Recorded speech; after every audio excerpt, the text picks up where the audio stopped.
Ya, Assalamualaikum warahmatullahi wabarakatuh. Selamat pagi semuanya. Pada pagi hari ini kita akan lanjutkan pembahasan kita untuk perusahaan affiliates ya, pada chapter 9 yaitu tentang indirect and mutual holdings. Jadi kepemilikan itu bisa bersifat indirect atau secara langsung gitu ya. Bisa bersifat mutual, saling memiliki. Ya, gitu ya. Jadi A memiliki sahamnya B dan B juga memiliki sahamnya A ya, saling memiliki. Nah, ini nanti juga akan berimplikasi pada bagaimana cara menghitung dan mencatatnya ya. Ada dua hal di sini ya. Yang pertama, prepare consolidated statement when the parent company controls through indirect holding ya. Jadi bagaimana menyusun laporan konsolidasi ketika perusahaan parent itu sebagai pengendali melalui indirect holding ya, kepemilikan yang sifatnya indirect atau tidak secara langsung gitu ya. Jadi misalnya ada 3 perusahaan A, B, dan C gitu ya. A memiliki sahamnya B ya. Kemudian C membeli saham yang dimiliki oleh B ya. A, B, C.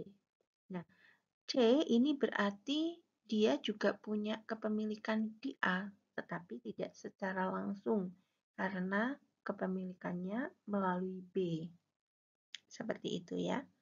Jadi kepemilikan yang tidak secara langsung tetapi ada holding lain itu disebut indirect holding.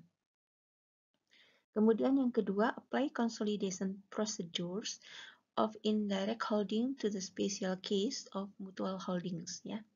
Jadi menggunakan prosedur konsolidasi untuk indirect holding ya pada kasus-kasus spesial ya, kasus-kasus khusus pada mutual holding seperti itu ya. Nah, ini konsepnya dulu. Ini harus Anda pahami konsep tentang indirect holding. Oke. Untuk memudahkan pemahaman, kita bisa sajikan dalam bentuk bagan seperti ini ya. Indirect holding atau kepemilikan tidak langsung itu ada 2 model ya. Model yang pertama adalah father, son, and grandson ya. Sedangkan model kedua adalah connecting affiliates. Ini ya. Kalau father, son, and grandson itu model kepemilikannya dia berurutan seperti ini ya. Jadi membentuk suatu garis lurus. Ada parent-nya, ada subsidiary A, ada subsidiary B. Gitu ya. Parent memiliki 80% sahamnya A. Dan A, ini ya, memiliki 56% sahamnya B. Dari mana 56%? Dari komposisi kepemilikan sahamnya parent, ini ya, 80%. Kemudian dikalikan dengan kepemilikannya parent ke subsidiary. Subsidiary A ke subsidiary B. Yaitu 80% kali 70%. Gitu ya. Jadi parent ini memiliki sahamnya A dan B, tetapi kita lihat kalau ke A 80%, kalau ke B 56%. Kenapa 56%? Karena kepemilikan saham A terhadap B adalah 70%. Jadi kalau kita potong di sini ya, di garis ini, hanya melihat hubungan A dan B, A itu parent-nya si B. Tetapi A adalah anak perusahaan dari parent ini. Nah, maka di sini si parent juga memiliki hak atas subsidiary B, tetapi melalui A. Nah, sehingga kita harus hitung ya. 80% kali 70%. Itu adalah kepemilikan parent terhadap B melalui A. Lalu bagaimana dengan yang model kedua, yaitu connecting affiliates. Jadi kepemilikan yang saling memiliki gitu ya. Yang mengkonekkan atau menghubungkan semua afiliasi. Di sini ada parent, ada subsidiary A dan subsidiary B. Parent ini memiliki sahamnya A sebesar 80% dan juga parent memiliki sahamnya B 20%. Berarti posisi parent ke B ini adalah non-controlling interest. Kemudian A memiliki sahamnya B sebesar 40%. Nah, kita lihat polanya. Kita harus bisa mengurai ini ya, diurai hubungan setiap affiliates. Kita lihat dulu hubungan parent dengan A, yaitu 80%. Lalu bagaimana dengan parent terhadap B? Ya, karena di sini ada dua panah gitu ya. Ya, kalau parent terhadap B secara langsung itu adalah 20%. Ya. Nah, parent terhadap B yang melalui A berapa persen? Ya, 32 ya. Jadi 80% dikalikan 40%. Ya, ini kita urai. Parent terhadap A sudah terlihat secara langsung karena di sini dia direct ya. Parent terhadap B ada hubungan directnya yaitu 20. Tetapi parent terhadap B ini juga punya hubungan indirect melalui A yaitu 40. Seperti itu ya. Maka secara total kepemilikan parent terhadap B adalah 20% ini. Kemudian ditambah yang indirect yaitu kepemilikan parent melalui A ya. 80% kali 40% sama dengan 32%. Sehingga secara total kepemilikan parent terhadap B adalah 52% ini ya. 20% secara direct, kemudian yang 30% secara indirect.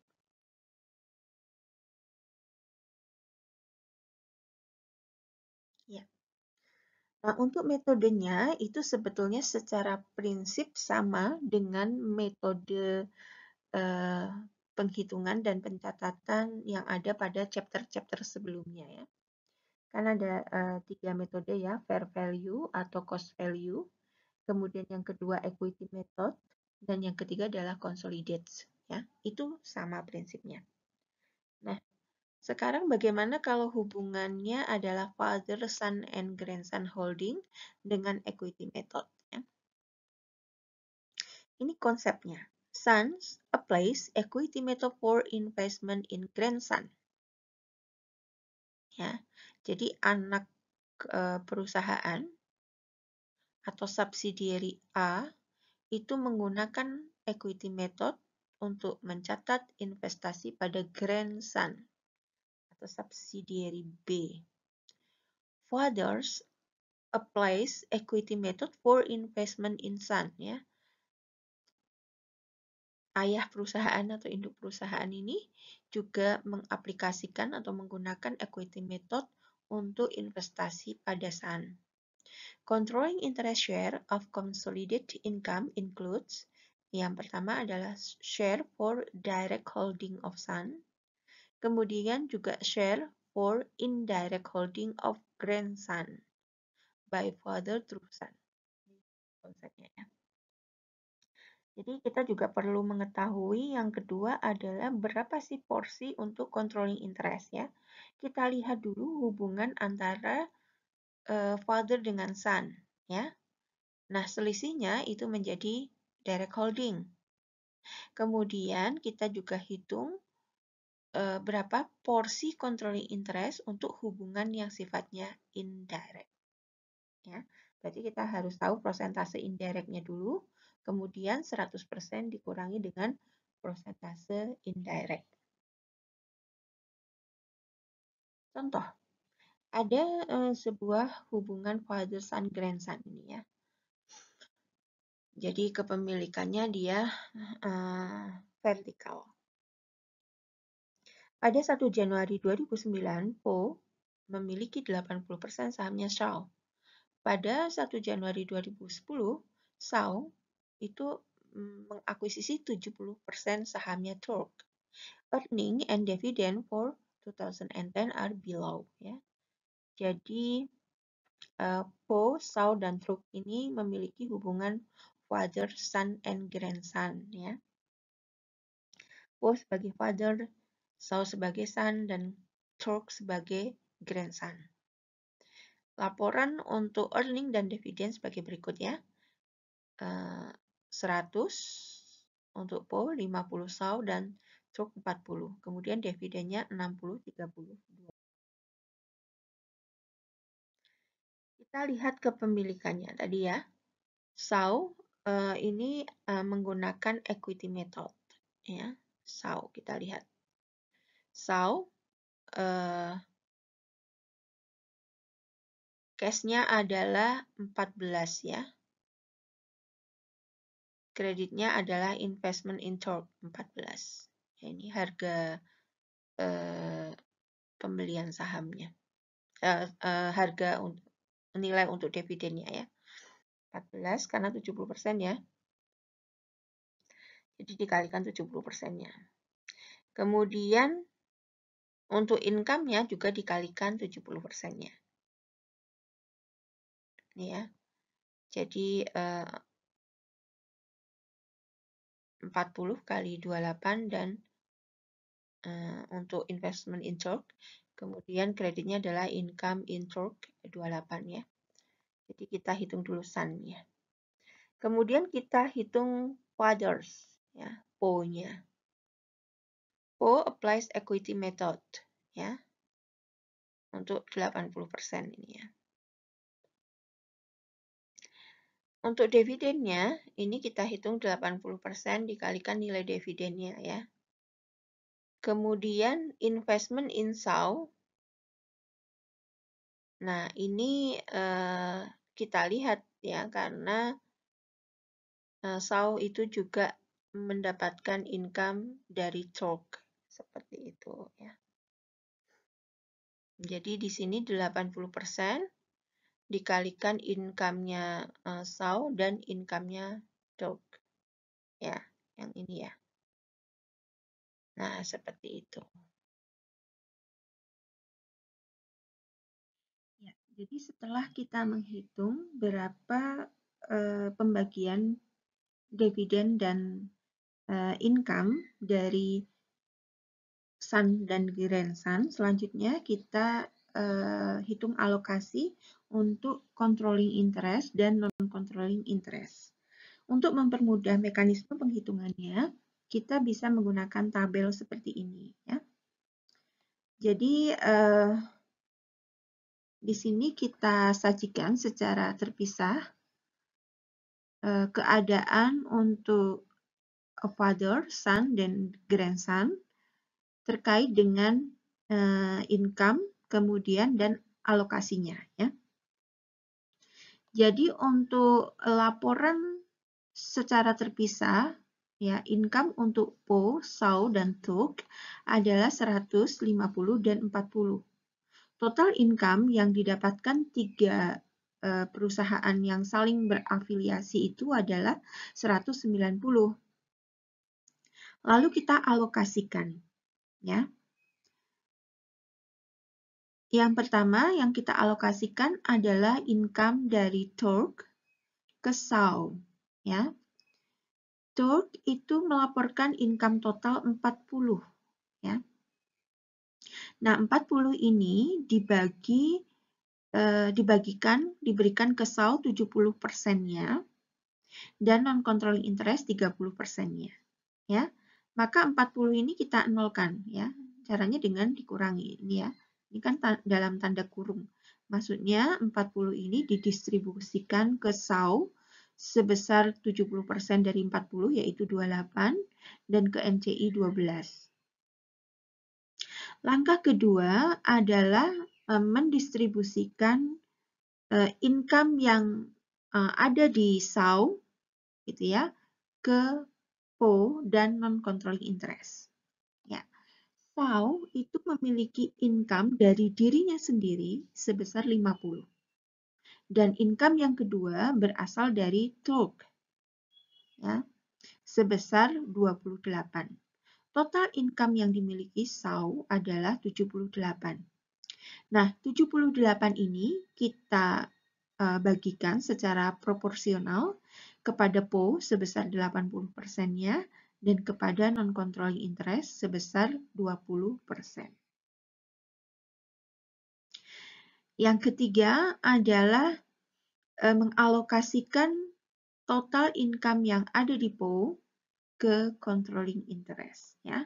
Total income-nya adalah 100 dari PO dan 62 yang berasal dari SAU ya, di mana SAU itu juga memiliki saham di TORC ya. Jadi 62,4 ini adalah total income atas indirect holding ya PO terhadap TORC dan juga direct holding dari PO ke SAU ya. Sehingga totalnya 162 kita alokasikan ke controlling interest 162 ya.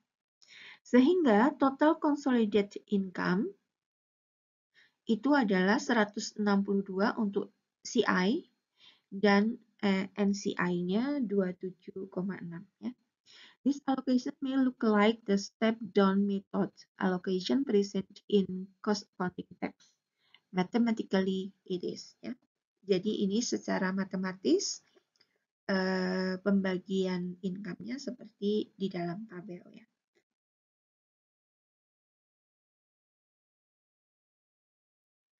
Ini ya.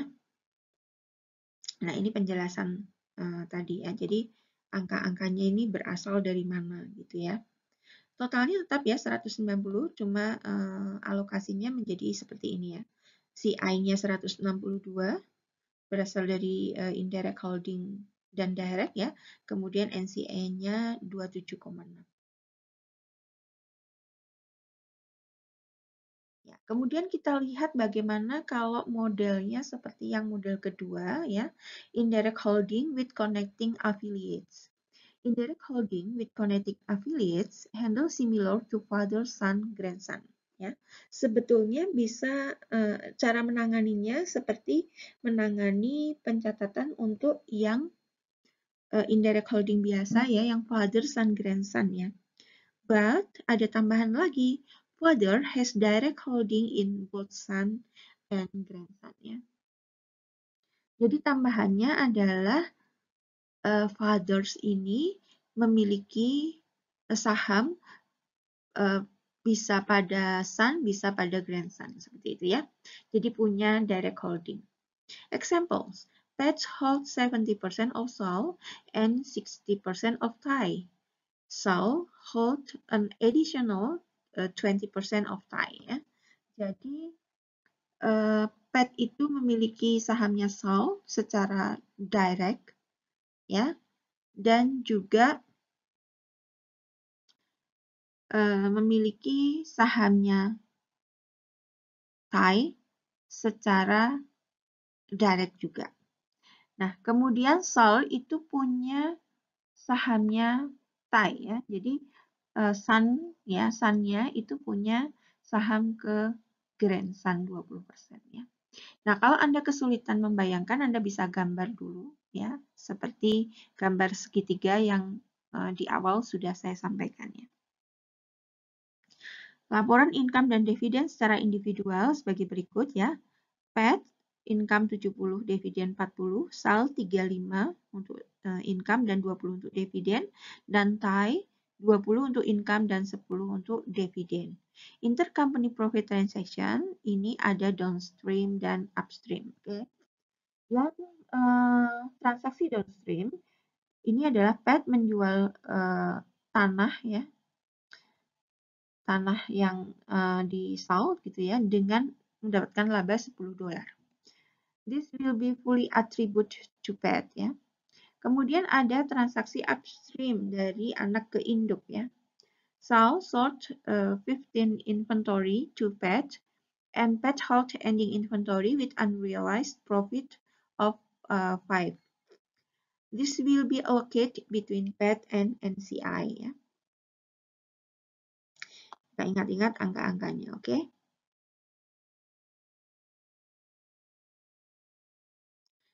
Yang pertama kita perlu lakukan adalah mengkalkulasi investment balance atau saldo investasinya ya dari Sun dan Grand Sun ya.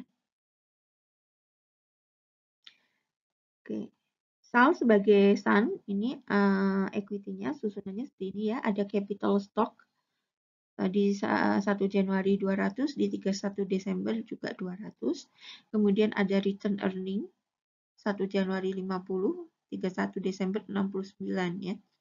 Kemudian goodwill 12. Nah, kemudian kita kurangi dengan unrealized profit in inventory tadi ya, karena ada transaksi penjualan upstream tadi ya, sebesar $5 ya. Kemudian subtotalnya adalah 276. Ini ya. Kemudian land tadi ya, land menghasilkan profit 10, ini kita eliminasi juga. Sehingga totalnya adalah sekarang posisinya 266 di 31 Desember ya. Dan 262 di 1 Januari. Investment in Sal sebesar 70% ya, maka di sini alokasi untuk Sal adalah 70% kali 276 dikurangi 10. Ya, sama dengan 183.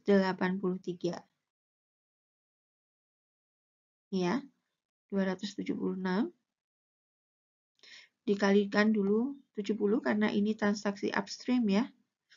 Nah, ini downstreamnya tidak termasuk ya. Jadi makanya di sini dikeluarkan dari tanda kurung ya.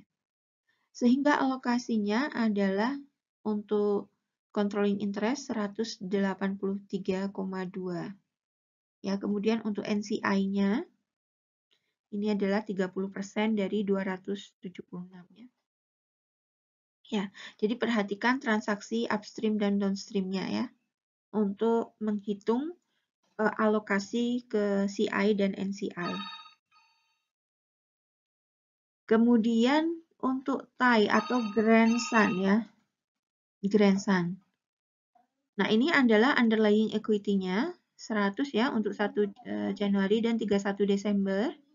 Kemudian return earning-nya di 1 Januari 80 dan di 31 Desember 90. Goodwill 12 ya, goodwill ya. Totalnya adalah 192 dan 202. Kemudian di sini kita alokasikan ya. Investment in TAI-nya 60%, kemudian ini ya kepemilikan dari parent ya atau fathers ke grandson. Kemudian Sal itu memiliki 20%-nya kan. Ya. Jadi kenapa di sini ada investment in TAI 60% dan investment in TAI 20%. Jadi kalau yang pertama ini kepemilikan fathers ke grandson, kemudian di sini adalah kepemilikan son ke grandson ya. Kita bagi secara proporsional, NCI-nya adalah 20%-nya. Oke, seperti itu ya. Ya, kemudian kita buat tabel alokasinya seperti yang awal tadi. Di sini ya, kita hitung, kita sajikan untuk income-nya, PAT 70, SAL 35, dan TAI 20. Gitu ya. Kemudian ada transaksi upstream. Nih, sebesar 5 ya, upstream. SAL, dari SAL ya.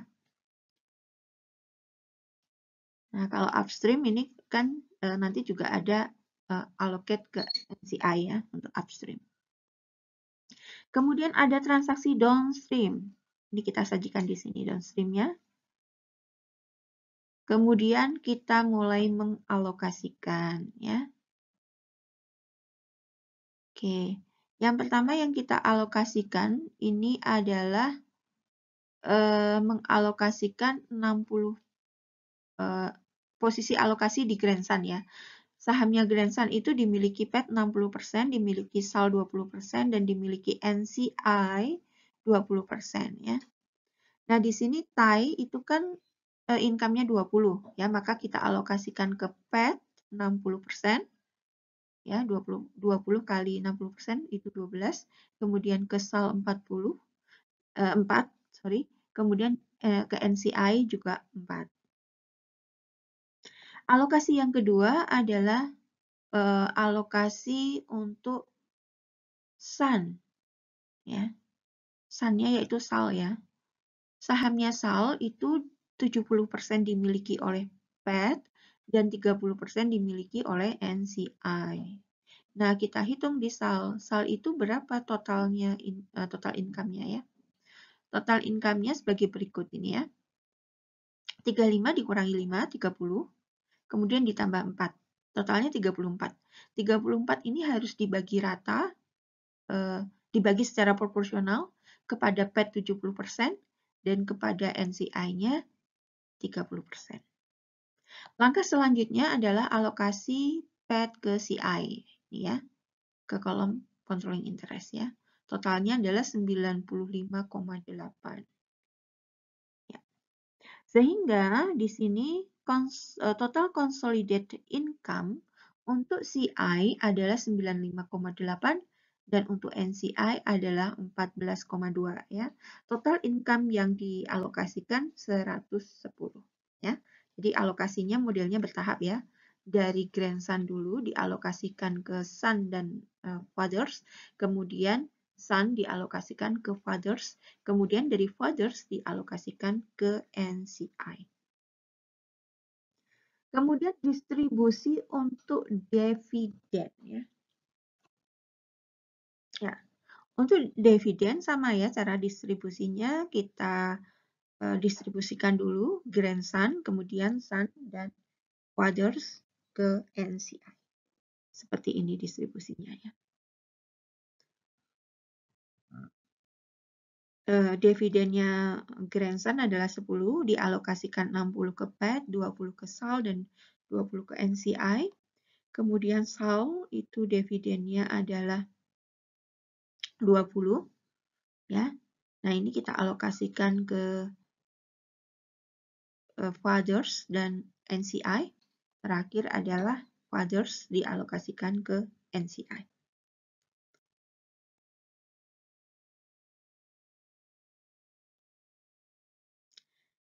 Kemudian worksheet entries-nya seperti apa? Yang pertama kita hitung ini ya, kita jurnal untuk penjualan ya, untuk HPP. Ini jurnalnya ya.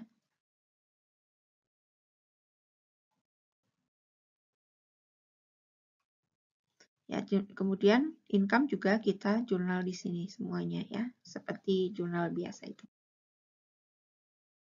Kemudian worksheet konsolidasi, tinggal memasukkan saja hasil jurnal ke worksheet-nya ini. Ya,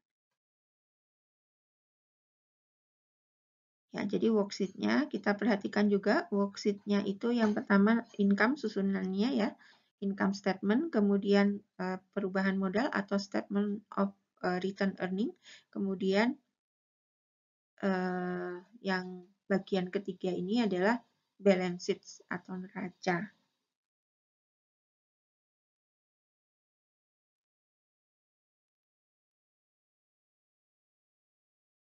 Ya. Kemudian yang bagian kedua adalah mutual holding atau kepemilikan yang saling ya, saling memiliki.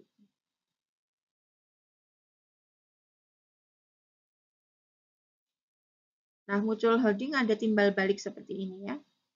Modelnya tuh sebetulnya model dasarnya sama ya. Father, son, and grandson, kemudian juga model yang saling terkonek ya, atau connecting affiliates. Tapi di sini bedanya adalah mutual ya. Ada kepemilikan timbal balik seperti ini. Maka nanti kita urai saja ya, caranya kita urai ya. Parent ke subsidiary A dia memiliki 80% ya. Tapi subsidiary A itu juga punya sahamnya parent tapi 10%. Ya. Maka di sini komposisi kepemilikannya adalah parent memiliki 80% sahamnya A. Tapi parent juga memiliki saham atas dirinya sendiri gitu ya. Sahamnya di kenapa seperti itu? Ya, karena si parent ini si subsidiary atau anak perusahaan itu punya 10% sahamnya parent ya. Maka parent itu juga punya hak atas sahamnya sendiri gitu ya. Sebesar 10% dari 80% ya, yaitu 8% ini sebagai saham treasury ya. Saham treasury itu saham yang dimiliki sendiri ya, diedarkan tapi dibeli sendiri kayak gitu. Kemudian model yang kedua adalah connecting affiliates mutually owned ya, seperti itu. Jadi kepemilikannya kalau digambarkan itu sama ya dengan connecting affiliates, hanya di sini ada bagian yang saling memiliki ya. Contohnya subsidiary A dan subsidiary B ini ada hubungan mutually ya, saling memiliki. Parent memiliki sahamnya A sebesar 80% dan 20% sahamnya B ya, ada masalah ini ya. Mudah. Kemudian melalui A ini ya, parent memiliki sahamnya B sebesar 32%. Ya. 32% dari mana ini ya? 80% saham porsi saham parent ke subsidiary dikalikan dengan 40% karena ada indirect holding dari A ke B ya.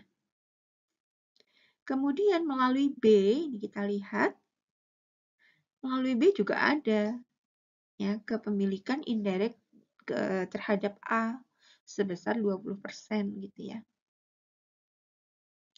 Maka ada saham indirect, saham indirect A sebesar 4% ya melalui B. Nah, seperti itu. Nah, ini diresapi ya gambar ini ya supaya bisa memahami ada kepemilikan yang sifatnya mutual. Ya, itu pun kita perhitungkan ya. Kemudian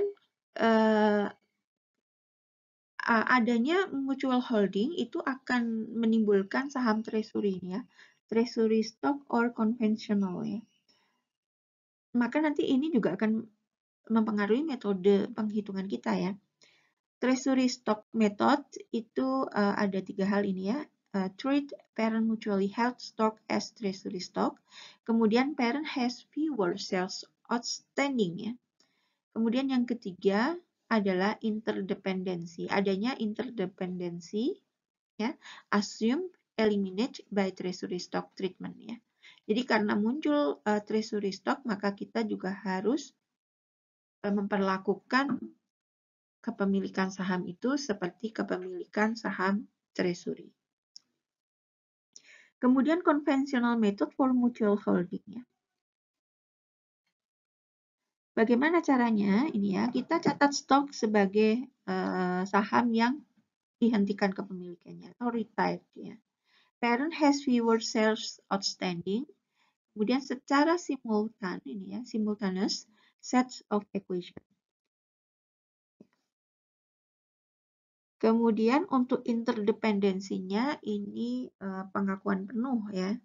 Jadi diakui secara penuh.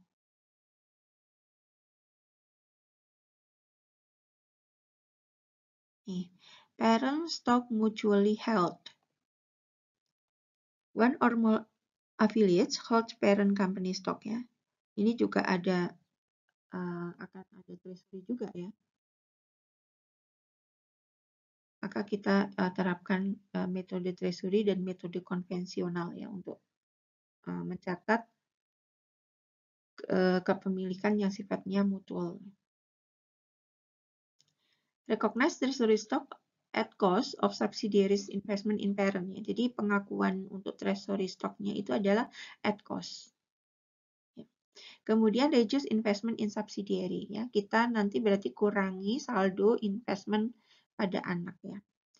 Kemudian di conventional method, parent treat stock as retired, reducing common stock and additional paid in capital or return earning. Jadi kalau di metode konvensional ini cara parent mencatat sahamnya dia sendiri gitu ya, yaitu dengan menghentikan ia. Parent treat stock as retired ya. Jadi parent itu menghentikan kepemilikan saham atas dirinya sendiri ya. Jadi karena sahamnya kan dianggap sahamnya ditarik gitu ya. Reducing common stock and additional paid in capital ya. Kemudian yang kedua adalah reduce investment in subsidiary, ini sama ya. Oke. Ya, perbandingannya. Both method reduce income from subsidiary for the parent dividends paid to subsidiary. Jadi pengurangan untuk income ini ya. Income pada subsidiary itu nanti akan menjadi dividen yang dibayarkan ke subsidiary ya.